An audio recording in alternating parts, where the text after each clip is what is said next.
हे आपल्या आरोग्यासाठी खूप फायदेशीर असतात. याच्यात भरपूर प्रमाणात कॅल्शियम असते आणि इतरही जीवनसत्व याच्यात भरपूर असतात. हे आपले हाडे बळकट करण्याचं काम करते आणि पचनक्रियाही छान ठेवते. आपली पचनक्रिया चांगली सुधारते.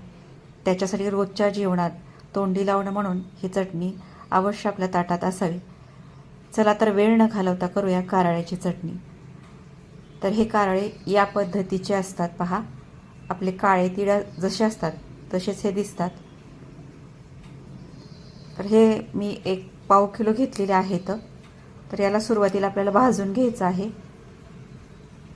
कढई ठेवलेली आहे गॅसवरती.